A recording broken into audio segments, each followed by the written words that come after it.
تمہیں یاد ہے ایک دن تم نے مجھ سے یہ وعدہ لیا تھا کہ میں اس دفعہ چند چھٹیاں وصولوں گا کالج سے اور تم سے ملنے، تمہارا جنم دن منانے کو اس شہر دشمن کو چھوڑوں گا اور اپنے گاؤں کی جانب چلوں گا تو رستے میں سگنل پہ رک کر کسی ایک بچے سے گجرے خریدوں، وہ گجرے جو راتوں کی رانی کے ہوں گے کہ جن کی مہک میں تمہاری مہک مجھ کو محسوس ہوگی۔ سو میں ایک لمبی مسافت کو طے کر کے گاؤں پہنچ کر تمہیں آ ملوں گا۔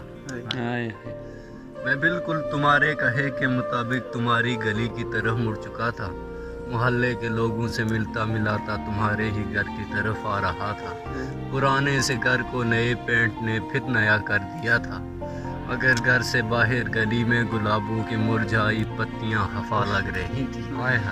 میرے دل کی دھڑکن ذرا تیز تھی پر قدم چل رہے تھے، میرا ذہن اور دل تو الجھے ہوئے تھے۔ کسی کشمکش میں یہاں کچھ ہوا ہے؟ نہیں، کچھ نہیں۔ کوئی محفل ہوئی ہے، کسی پیر پر پھول پھینکے گئے۔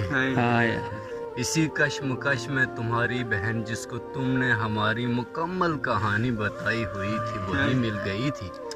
مجھے دیکھ کر کچھ پریشان ہوئی، پھر یوں کہنے لگی تھی کہ تم جس کی خاطر یہ 2-3 گجرے لیے پھر رہے ہو اسے تو گلابوں کے ایک ڈھیر میں ایک بازو سے معذور لندن سے آیا ہوا ایک بوڑھا